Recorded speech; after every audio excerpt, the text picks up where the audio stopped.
Today we're heading to eastern Washington, all the way east to the Lewis and Clarke AVA, a unique wine region that stretches across both the Washington and Idaho borders. I'm joined with Caleb Foster once again for this 21 AVA series. Caleb, how are we doing today? Doing great today.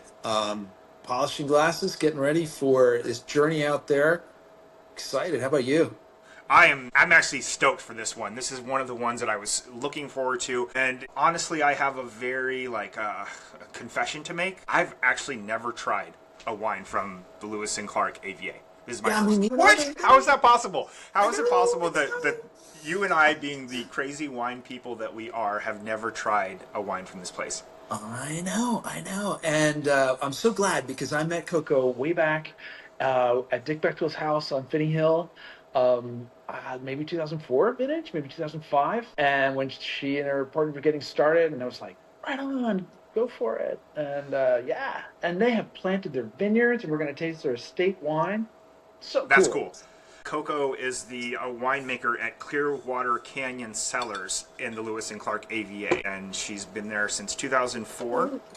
So really excited for this wine. Caleb's opened his bottle. I'm going to hit some quick data points on the Lewis and Clarke AVA.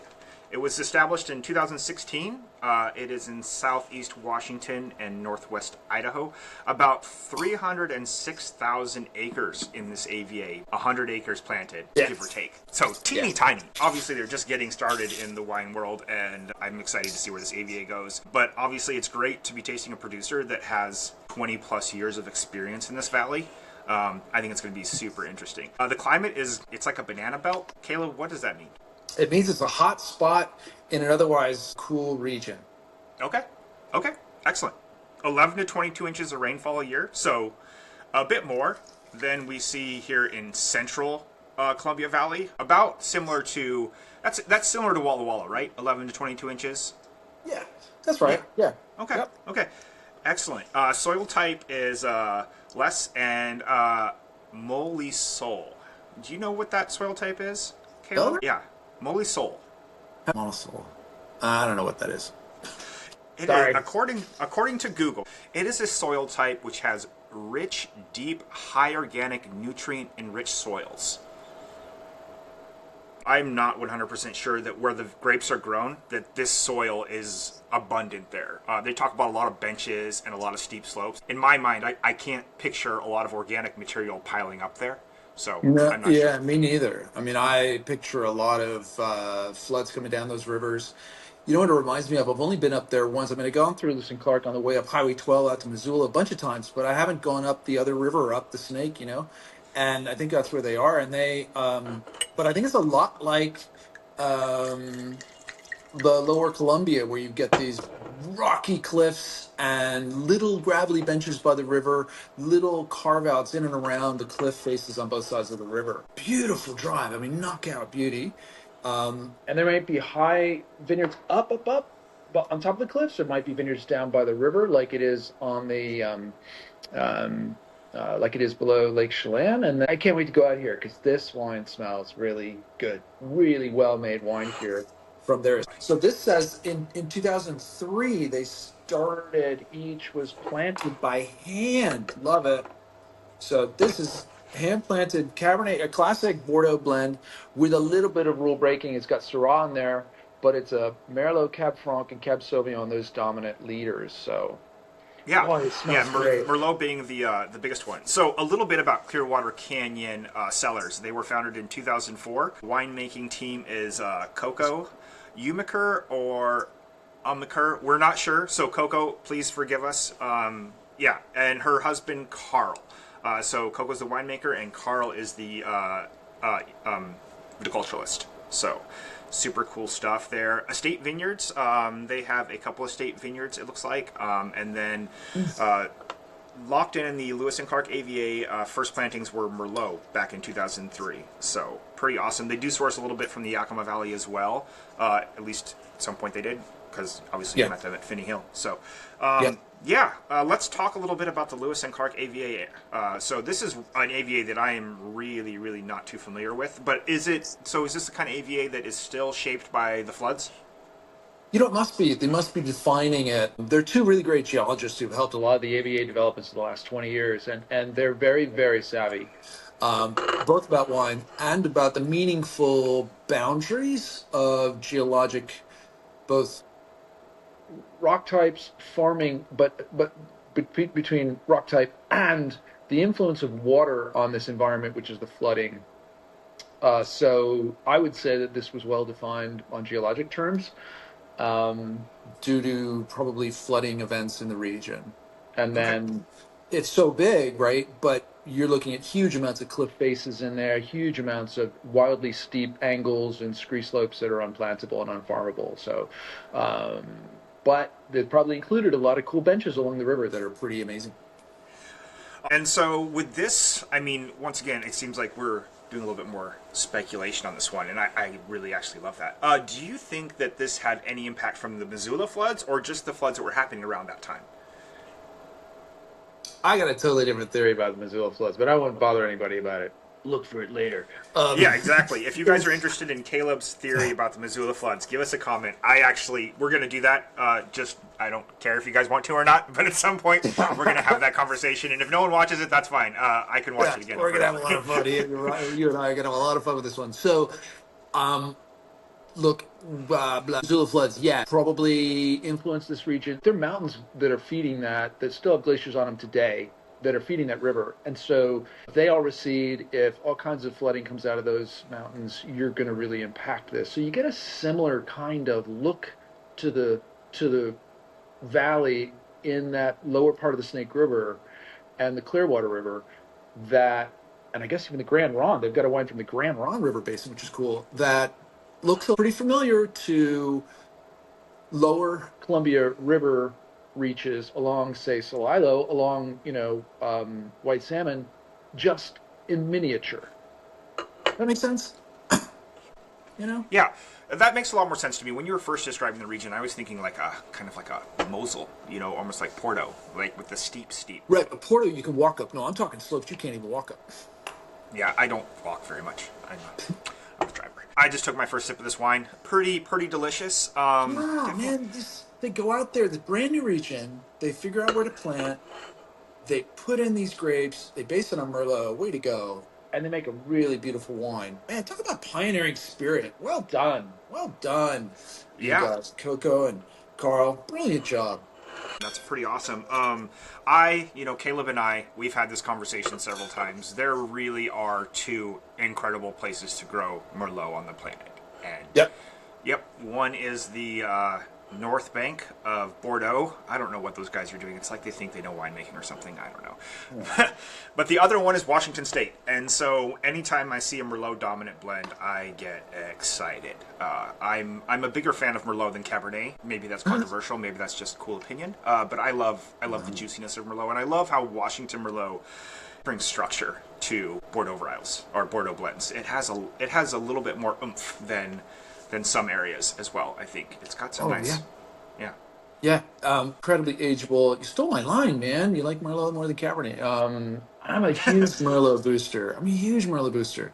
Look, there's nothing wrong with our Cabernet. Our Cabernet's great. It's just our Merlot is world class special. I agree, and I think maybe my disapproval of Cabernet is that it's everywhere, Yeah, and everybody's chasing.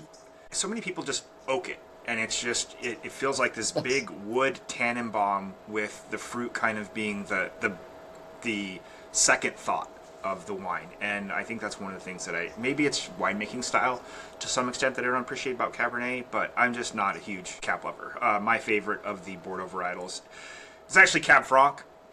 I'm not gonna lie. I love Cab Franc for its versatility, but Merlot is number two, and it's a close number two. So this is 60% Merlot and Cab Franc. So, and that's what I think I love about this. This is such a nice 40% Merlot, 23% Franc, and then 14 Cab, 13 Syrah, and 11 Verdot. And what's cool is that 10% of Verdot doesn't take the wine over. Probably brought in some nice tannin structure. Man, this is a crafty wine, very very well made. This could stand at any table anywhere. It's a very very pretty wine, and it's all estate. Brilliant. I mean, really well done, guys.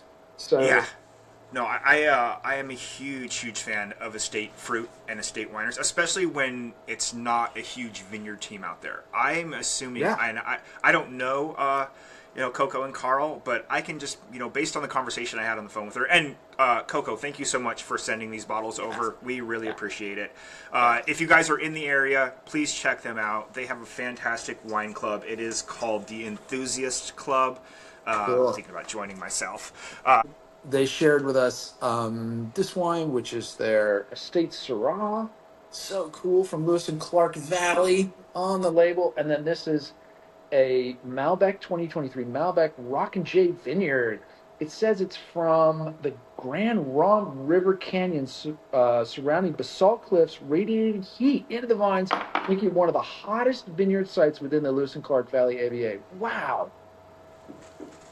Heat and Brilliant. Malbec. Brilliant. What Heat and Malbec go exploratory together. brilliance. What's that? I said heat and Malbec. They really do go together. Yeah, I I think. think we should. I think we should open Malbec. You think we should open the Malbec? I was thinking we should open the Syrah. Yeah. Okay. This, All right. All right. No. Let's do Let's Malbec. open the Let's do Malbec. Let's see what this Yeah, heat all does. right. Let's see what this basalt cliffs do to Malbec. Yeah, and I think it's interesting. Let's taste another area. So yeah, back what I was saying. I think Coco and Carl. I can see them, the type of people that are out there working these lands. They are out there doing their own farming and trimming. And I don't know if that's true or not. I think this is an episode that's going to be more about feelings. Just because, we don't know these wines very well and we don't know this area very well. So I think it's pretty cool. Well, this one of one's the making things, me feel good. yeah, one of the questions before oh, you're already on to the Malbec. I was going to ask, what is, like, if you were to put yourself in the winemaker's shoes for this Bordeaux blend, what would have been your thoughts along the way in terms of putting this blend together? Oh, dude, see, you just what a softball pitch. When I taste a wine, my brain goes into, all right, how did they make this wine? And I try to unwind this wine in terms of its making components. And I'm really fascinated to see this vineyard. It's clearly everything about the harvest is right. Man, I just think they did it right. I think they did it right. Yeah, super delicious wine. One more question, while we're pouring this Malbec, why is it that you see in a non-Cab dominant blend, why is it that Merlot and Cab Franc tend to play so well together, and why do we see that blend so often in pretty large quantities? I don't know, but I just think Merlot and Cab Franc are in love. Yeah. Well, it seems like at one point Cab Franc and Sauvignon Blanc had a little affair. Dude. Who was? I said it seems like a long time ago. Merlot and Cab might be in love, but it sounds like one sultry night, Cab Franc maybe had a little bit of a fling with Sauvignon Blanc. Yeah, and they had a baby. They had a baby. Yeah, and what's that baby? Yeah, they did. Yeah, Cab Sauv. Went on to be the upstart king. Yeah. And man, this Malbec's so cool because it's got a little bit of a candy note. It's got a note that's not as uncommon. So it's brighter. It's not as dark and like leathery and like black licorice as a lot of Malbecs and sort of tar and roses. This is a brighter cherry, almost like very ripe cherry, very bright, pretty, almost a raspberry liqueur, almost a kirsch. Yeah. Whoa. No, I agree with that. Yeah, pretty Oh, scrumptious. that's attractive. That's such a cool Malbec, guys. Well done.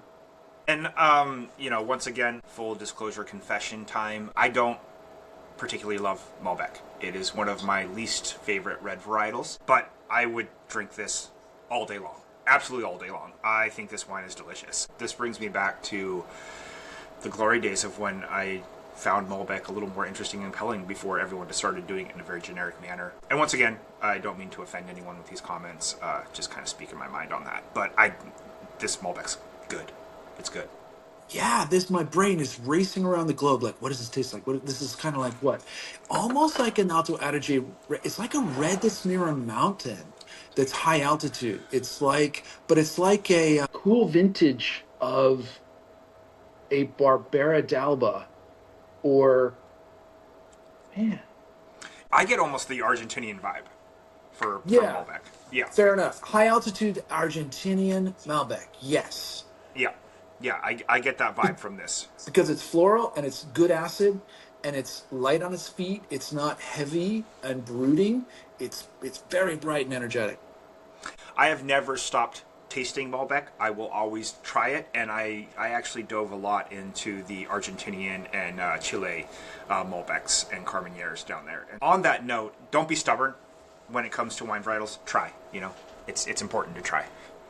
Y'all, if you like Malbec, y'all got to go get this. This is crazy cool Malbec. I think it's so. It also reminds me a little bit of Connerly Malbec when we were harvesting that. When before we would pick it, it's like it's like it was Connerly Malbec in an early part of ripeness. Yeah. We never made that to a finished wine. Why didn't Why did you never make Malbec from Connor Lee? No, we did. We just didn't make Oh. an early pick style, right? Whoa, love it.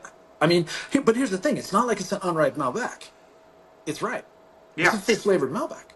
It's Yeah. it has a flavor of a place that I haven't seen anything taste like this in Washington. That's cool. Yeah. I'm reading this little fact here, and I don't know if this is true or not. Grapes planted here in 1872. Grapes go back as far as 1872 in this region.